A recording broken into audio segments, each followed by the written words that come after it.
শোক জানা রাস্তায় হাঁটতেছে, রাস্তায় প্রকাশ্যে বাইরে তারপরে বলতেছে যে তারা ভাবতেছে যে তাদের কিচ্ছু হবে না, কিন্তু তাদের এই মেন্টালিটি চেঞ্জ করতে হবে। সন্ত্রাসীর এই মেন্টালিটি চেঞ্জ করতে হবে যে না, আমরা এই দেশে অন্যায় করতে পারবো না। আচ্ছা, আপনারা কি মামলার যারা যারা অপরাধী, যারা যারা অন্যায় করছে তাদেরকে অবশ্যই আইনের আওতায় আনা হবে, এটা বলতেছে আমাদের। এবং আমরা পুলিশের কোনো দোষ দিচ্ছি না, কারণ তারা অনেক কষ্ট করতেছে।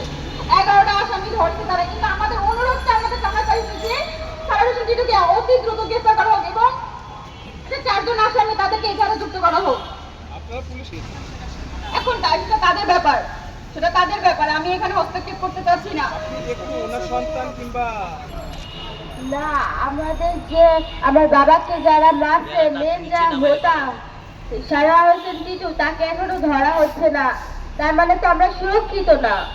টিটুকে অতি দ্রুত ধরা হোক এবং এজাহারে যাদের নাম কাটা হয়েছে 4 জনকে অতি দ্রুত এজাহারে তাদের নাম যুক্ত করা হোক।